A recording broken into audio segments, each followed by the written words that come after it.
వాళ్ళ పేరిట ఓట్లు అడిగే ప్రసక్తే లేదు. సో మనం చూసుకుంటే నిరుపేదలకు ఇందిరమ్మ ఇల్లు ఇచ్చి ఆ పేరుతో ఓట్లు అడిగే ప్రసక్తే లేదని మంత్రి పొంగులేటి శ్రీనివాసరెడ్డి స్పష్టం చేశారు.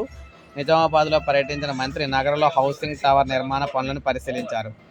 పాములు బస్తీలో ఇందిరమ్మ ఇళ్లను పరిశీలించి లబ్ధిదారులతో మాట్లాడారు.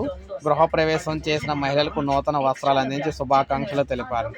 నిర్మాణ దశలో ఉన్న ఇళ్ల పనుల్లో వేగం పెంచాలని అధికారులను ఆదేశించారు. రాష్ట్రంలో అర్హులైన పేదలందరికీ విడతల వారీగా ఇల్లు మంజూరు చేస్తామన్నారు. కొత్త టెక్నాలజీతో ఇందిరమ్మ మోడల్ టవర్స్ నిర్మిస్తామని మంత్రి అయితే తెలిపారు. సో ఈ విధంగా రాష్ట్ర వ్యాప్తంగా అందరికీ కూడా అర్హులందరికీ ఇల్లు నిర్మించిస్తామని చెప్పేసి ఎట్టి పరిస్థితుల్లో కూడా ఓట్లు అయితే మేము ఇలా చేసి ఓట్లు అయితే అడిగే పని అయితే లేదని చెప్పేసి చెప్తున్నారు. మంచి పని చేస్తే ఓట్లు వేయాలని చెప్తున్నారు. సో ఇది మనకి అప్డేట్. ఒక లైక్ చేయండి, సబ్స్క్రైబ్ చేసుకోండి, మన ఛానల్ సబ్స్క్రైబ్ చేసుకొని ఫాలో అవుతుండండి. ఇలాగే మీకు లేటెస్ట్ అప్డేట్స్ అన్నీ కూడా ఎప్పటికప్పుడు నేనైతే అందిస్తూ ఉంటాను.